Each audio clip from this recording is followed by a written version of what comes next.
Hello students, कक्षा 12 की भूगोल की कक्षा में आपका स्वागत है। हम पढ़ रहे हैं अध्याय नंबर 5 प्राथमिक क्रियाएं। ठीक है, आज हम लेक्चर नंबर 28 में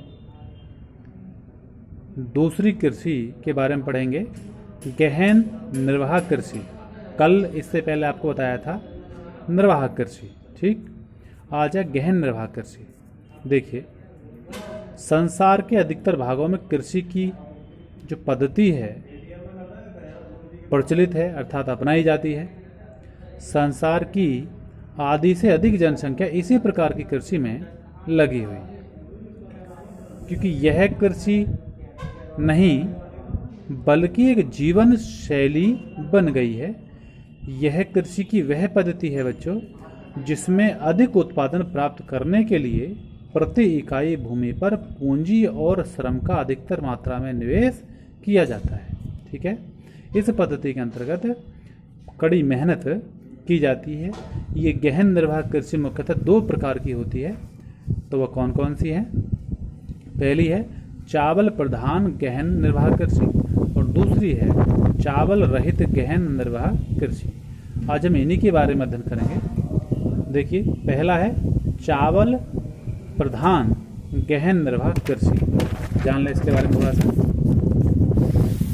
यह कृषि पद्धति संसार के घने वसे क्षेत्रों में प्रचलित है। जो क्षेत्र सघन आबाद हैं, जहां जनसंख्या ज़्यादा निवास करती है, वहां इस पद्धति को ज़्यादातर अपनाया जाता है, क्योंकि वहां भूमि पर जनसंख्या का जो दबाव है बहुत अधिक है। अतः वहां एक एक इंच पर भूमि की फसलें उगाई जाती हैं। ठीक है, भूमि के छोटे से टुकड़े पर काफ़ी संख्या में लोग खेती में लगे होते हैं, लेकिन उत्पादन निर्वाह स्तर पर ही कृषि ज़्यादातर की जाती है। ठीक है, इसके क्षेत्र देख लें। यह इस तरह की कृषि किन किन क्षेत्रों में ज़्यादातर की जाती है।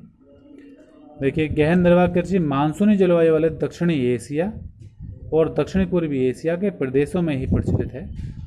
इस प्रदेश का विस्तार पूर्व में जापान और कोरिया तक फैला हुआ है, पश्चिम में पाकिस्तान और भारत तक फैला हुआ है। यह उत्तर प्रदेश में चीन के मंचूरिया से लेकर के दक्षिण में श्रीलंका,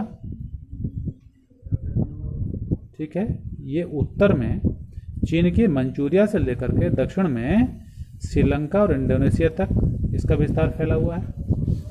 यदि हम यहाँ इन मानसूनी प्रदेशों की बात करें तो इस कृषि पद्धति क्षेत्र में भारत, चीन, Pakistan, Bangladesh, Sri Lanka, Myanmar, Vietnam, Indonesia, Malaysia, ये सभी, इसके अलावा एक विकसित देश है जापान, कोरिया जैसे, ये सभी देश जो है मुख्य रूप से इसमें उल्लेखनीय हैं। अर्थात यहाँ पर ये कृषि ज़्यादातर की जाती है।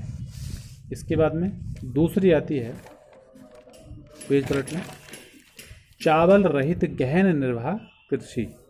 ठीक है, देखिए, मानसूनी प्रदेशों में वर्षा की मात्रा तथा तापमान सर्वत्र एक समान नहीं रहता, यानी कहीं वर्षा कम तो कहीं ज़्यादा, कहीं गर्मी कम तो कहीं ज़्यादा, इसलिए समान बताया गया है। इसके अलावा इतने बड़े प्रदेश में उच्चावच मृदा तथा अन्य भौगोलिक कारकों में भी पर्याप्त अंतर देखने को मिलता है। चावल रहित गहन कृषि की मुख्य फसलों में कौन सी हैं? गेहूँ, सोयाबीन, जौ और सोरगम आदि कुछ ऐसी फसलें हैं चावल रहित फसलें मानी जाती हैं। इनके क्षेत्र देख लें।